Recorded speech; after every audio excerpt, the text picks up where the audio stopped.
Everyone, welcome to the Ginger Snaps here. I'll be discussing the Texas Chain Saw Massacre franchise for you guys in a very blunt way. I'm your host, Steven Harrold. I'm Kris. And in today's video, we're going to be giving you guys our review for the Texas Chain Saw Massacre Part 2, which was released in 1986, and again directed by Tobe Hooper. So after the success of the very first Texas Chain Saw Massacre, Tobe Hooper did some other projects and then eventually would come back to do the sequel, which would be 12 years later. Now, of course, 1986, this is when horror and comedy meshed very well, and Tobe Hooper decided to experiment with this fucking film because this one is a complete different type of energy when it comes to the first film. And I know you're a fan of it. Oh, I very well am.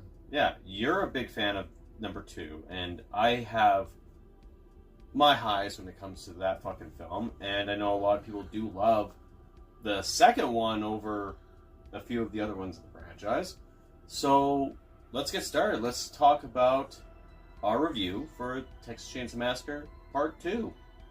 So in this version, like Steven said, 12 years later, you're going from the most one of the most iconic horror movies in all of film. Mm-hmm. And then you go to almost a satire horror comedy. And that's a good way of putting it, yeah. And, you know, everyone has those guilty pleasures of movies where, especially in horror movies where you're like, if there's 3 or 4 of them and you're like, I like this one, it's like my favorite one, but like it's not everyone's favorite. But to me, this one, it's basically back set in Texas. But you have Stretch, who is a DJ, a local DJ, and she gets a phone call from these 2 college kids on their way to a party, and just yuppies, and then eventually they encounter Leatherface. Yeah, and they get killed. She hears it, records it, and then brings it to the deputy, Lefty. Lefty, who is played by Dennis Hopper, which is a complete throw out there, because it's like, this is Dennis Hopper, is known from many other films and a very popular actor. And there's even like the part where like even on the DVD it's literally markets Dennis Hopper as like the star of the fucking movie. Yeah. And that's the thing, like Dennis Hopper was a name for this fucking film, and it was just like, I don't even think he did this for a paycheck, but I mean, nonetheless, I mean, we'll talk about him in a bit. But yeah, basically we are introduced to the Sawyer family again. We have a new member in there. We still have Gramps. We still have the cook. We still have Leatherface. And the story is best described as batshit crazy. Yeah, it's like I said, it's a satire. It's not so much horror as it is to more to comedy. And for me, it's like, I think that makes the movie the most, as well as is Bill Moseley, who plays Chop Top. Yeah. And it's a defining role for him. It's a defining role for him, considering the fact, like, you look at more serious roles from him, like in Devil's Rejects, House of a Thousand Corpses. It's this character's a whole different 360 compared to his characters in those movies. But when this story with these characters, it's like when you don't have Leatherface in there, it's almost like a weird, different type of fucking movie. But the story kind of helps to tell this film's story. It's like, I mean, the cook is literally winning cook-off, barbecue, chili fucking contests, yeah. Like fucking like, where the fuck has this family gone from? Yeah. From the first film to this. And it's like, what the fuck is going on here? So our main character of this movie is Stretch, played by Carol Ann Williams, and the what can I say about Carol Ann Williams' stretch that hasn't been said already? Like, she was a cutie patootie in this fucking movie. Them fucking Daisy Dukes. But she, I know a lot of people love her, and I love her in this movie too, but she almost overacts too much when it comes to her screams. Like, it does. Like, she screams a lot. Well, like, a lot. Yeah, you're not wrong. Yeah. But, I mean, other than that, her character, like, I feel like her character was a welcomed addition. Like, I know she's, like, probably in top 10 for people's rankings of favorite characters in the TCM franchise. But for sure. But, like, what did you think of her? I thought she was great. I thought she handled her character well. Yeah, she did. You know, it's like other than the screaming, I think she played it well. Because she was a DJ and then also a reporter as well. So she kind of... Well, she was trying to be a reporter. And no, I think she did great. Yeah. She did good for her part. I mean, when we get to the character that steals the show in this fucking movie, it is Lefty, played by Dennis Hopper. And I don't know how many fucking times I've seen Dennis Hopper in a movie where he just goes. But this is one of those movies where he kind of just goes. Yeah. Batshit insane. Just his character. I mean, like, he's apparently the brother, the uncle or brother of Franklin. I think the uncle. Okay, yeah, he's the uncle of Franklin, and he's been hunting Leatherface and the whole Sawyer family for the 12 years, and, like, I mean, fucking, he's got some of the most quotable fucking lines in this movie. Yeah, like, I'm the Lord of the Harvest, you know, like, fucking, bring it all down, all that shit. He came out like a bat out of hell. Oh, yeah. Especially when he gears up with the 3 chainsaws. Like, yeah. I've never seen someone in a movie after that in any of the films just gear up with chainsaws to fight Leatherface because he has a fucking chainsaw. Yeah. I mean, like, 2022, wouldn't it have been a little bit better if they fucking fought Leatherface with a chainsaw? Even though there is a flaw to that when the gears hit each other, chainsaw to chainsaw, that it would just stop. Yeah. Like, I mean, whatever. But I mean, Dennis Hopper, he's probably one of the best characters in this movie. One of the best. Yeah. You know, it's hard to say, like, with characters in this movie because I think everyone played their part, and I think everyone did what they were supposed to do, and they delivered. Dennis Hopper just, I feel like, yeah, even when he was talking about all the films he ever did, like, I'm pretty sure he always talked very fondly about this fucking movie. Oh, probably. I'm very certain he did. And signed a bunch of autographs for all the posters and stuff. So I'm sure this was one of those films he was proud of. Oh, yeah. So, of course, now we're going to get into the antagonists of the movie. We'll brush by 2 of them. I mean, Grandpa's still in the movie. He's a lot more alive and coherent in this film than...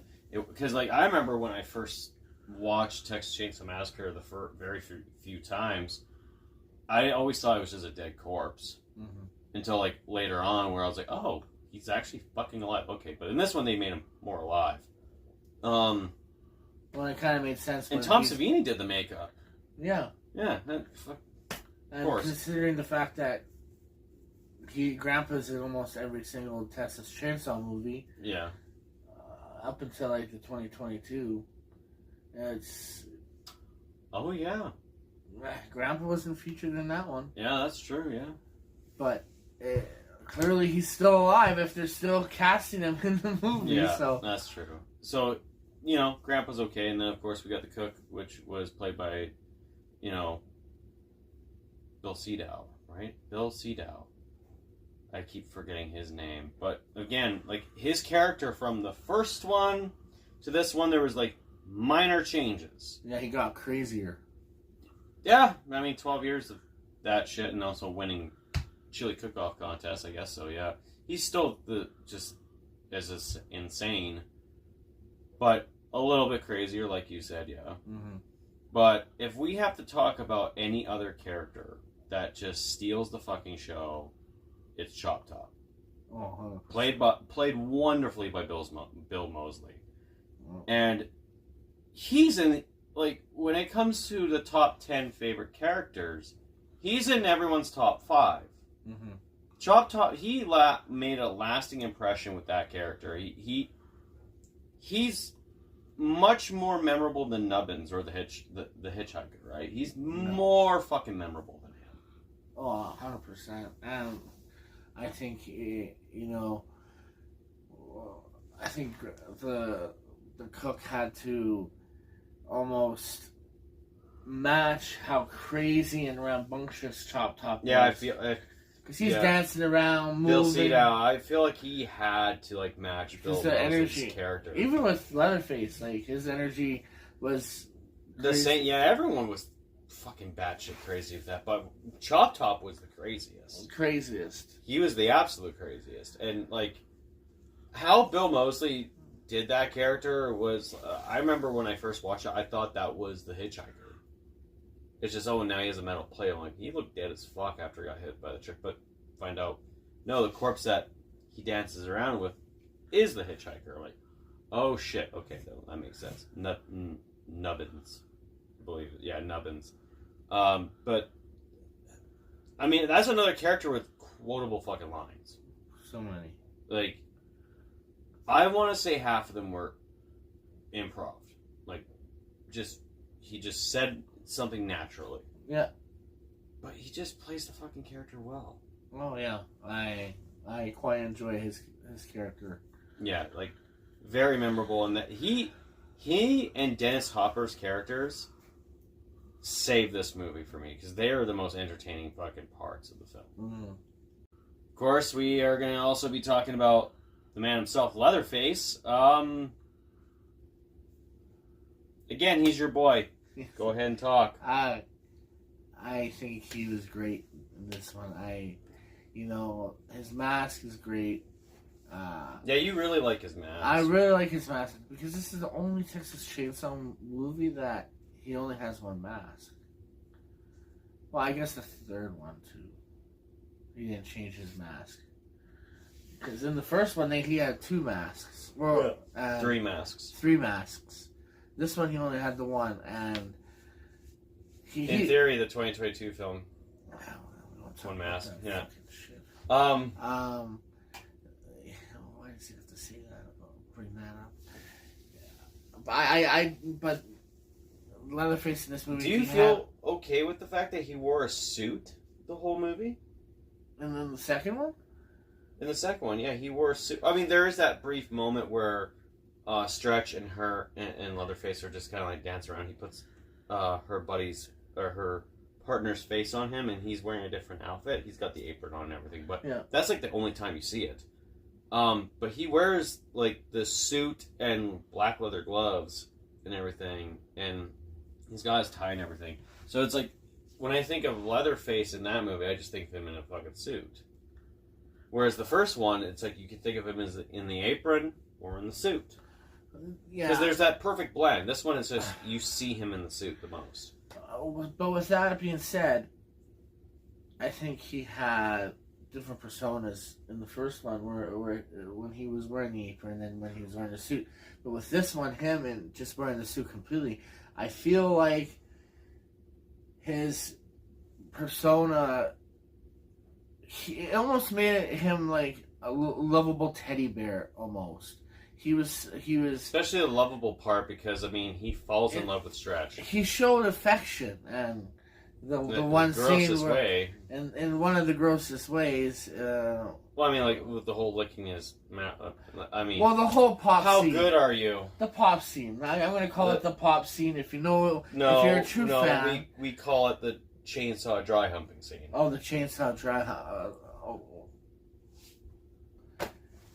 And go ahead, talk about it. I mean, I got things to say, but I think that character, like, he showed him. We'll get to that scene because I gotta talk about the addition to the Leatherface character that's been featured in this movie and was never featured ever again.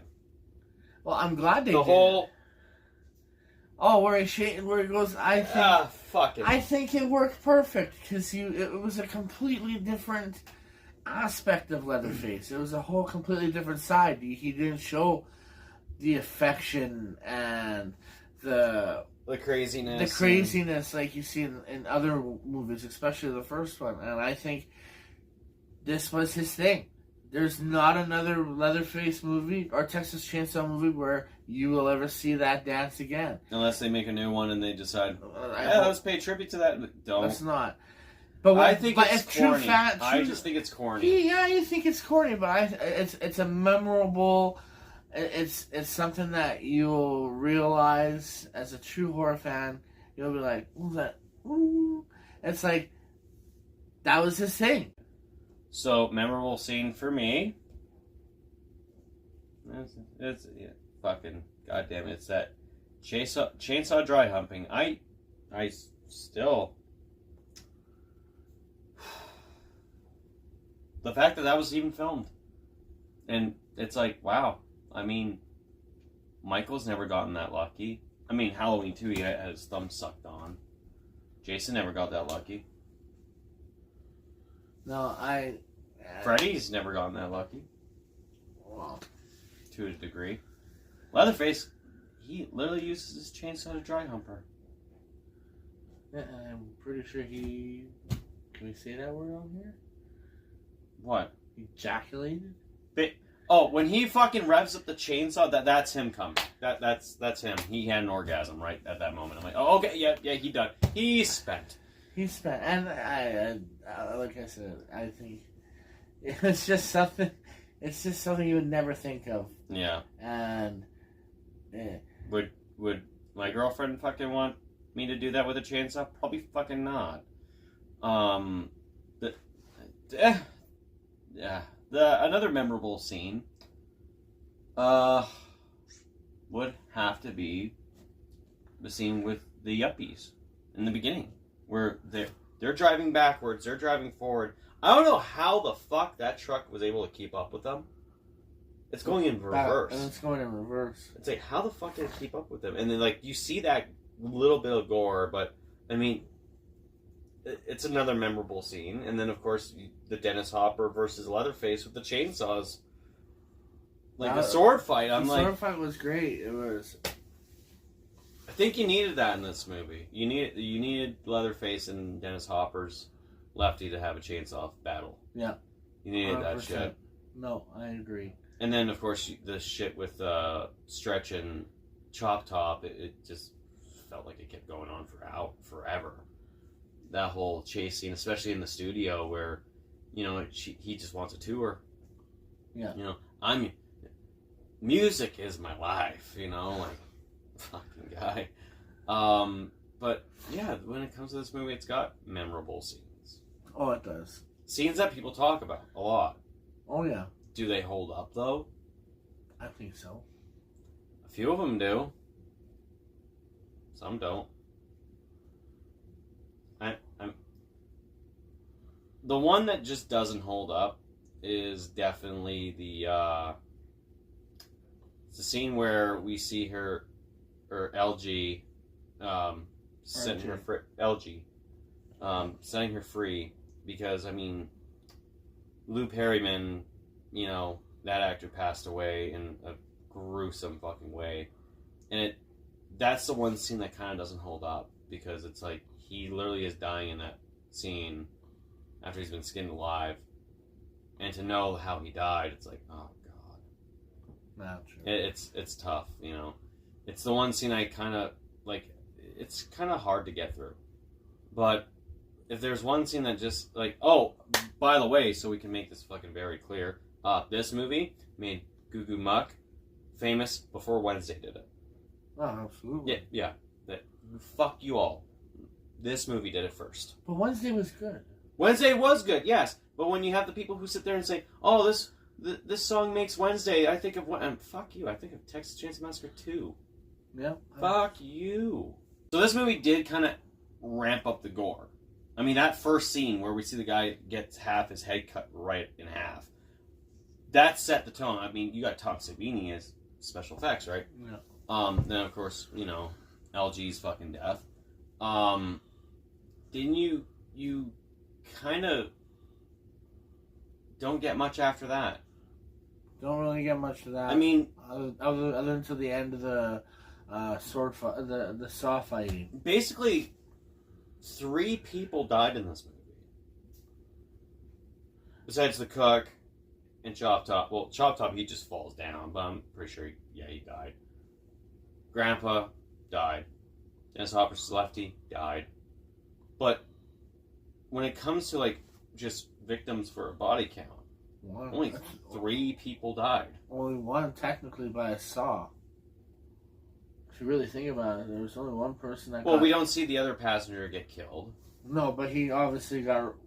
Yeah, he obviously got killed in the crash. And then we see LG gets killed. Basically bleeds out. And it's like, fuck, only 3 people died in this movie. Still kind of gorier than the first one, that's for sure, but it's the one movie that has the less kills when I think about it now. I mean, like, is it really fair to say that, you got Lefty, the cook, and Grandpa who died because of a grenade? Yeah. And we presume Leatherface died too, but we all know he didn't. No. Yeah, so I don't know. It made it seem like he died because he had that fucking chainsaw rammed right through his stomach. He was still going. I'm like, fucking okay. Yeah. So the goring kills are okay. It's just I wish they were crazy. Yeah. It's just I wish they had more kills in this. Now when I think about it, it's like I wish there was more. Well, as we rewatch more of them, it's thinking about it. There isn't really many up until we all know which one. Yeah. But yeah, I'm not going to complain too much about the gore and the kills. At least this movie had a lot more blood in it. My overall thoughts, I think Hooper made another great movie. I'm a huge Hooper fan. He's put out some great movies out there. But I think he did it again as a sequel. I think creativity-wise, everything from like The Breakfast Club, making it a satire horror comedy. Like if you're to introduce your kids to a horror movie, but don't want it to be too gruesome, but not too. This would be a good example, minus that one scene. But there's a lot of movies in the '80s that were examples of that. Oh, 100%. And I think Leatherface is memorable. I'll always cherish this one because he makes me laugh every time, and sometimes you don't have to be also serious all the time. And I think it was well done. Doesn't have to be serious all the fucking time. Well, This is coming from a Michael Myers fan. I like my guy as serious. I'm sorry. Okay. And for your rating? I think my rating... Because you gave the first one an 8 out of 10. Yeah, I'm going to give this one an 8.5. Slightly better than the first one. Huh? Slightly better only because he just makes me laugh. And I can watch this movie over and over and still laugh every time. And it's just one of those guilty pleasure movies that, that some people will say it's their worst favorite or least favorite. Mm-hmm. And some people will say it's their most favorite. And That's fair. This is just a guilty pleasure of mine, and you can't really call it a guilty pleasure if a lot of people love it too. I mean, like, a perfect example for a guilty pleasure is Jason X. Well, I like Jason X. I mean, like, in Texas Chain Saw Massacre fashion, a guilty pleasure is Next Generation. No. Which we'll get to at some point. So you're giving it an 8.5 out of 10. I'm giving it 8.5. Okay, so when it comes to this movie, the comedy works well. The characters, like, the fact that we have 2 additional characters that make this movie go balls to the wall, and with Lefty and Chop Top, we have Stretch, who, you know, like I said, a nitpick was she screamed a little bit too fucking much. The movie is, like you said, a satire of how it was, but this was like 86. So comedy and horror were just blending left, right, and center. So, you know, for that kind of process, it's like I shouldn't take this movie seriously, but it's one of the ones I can enjoy. So even though I gave the first Texas Chain Saw Massacre a 7.5, I would give this one probably a 7 out of 10. Just because it's like, I do like the first one over this one more, but this one has that replay value at least. This one does. It's a good time. Like, fucking, if you had to take a shot or a drink at how many crazy scenes happen in this movie, you'd be fucking done by an hour. Mm-hmm. Like, yeah, you're drunk. So, yeah, for me, 7 out of 10. For you, it's an 8.5 out of 10. And I think those are fair ratings.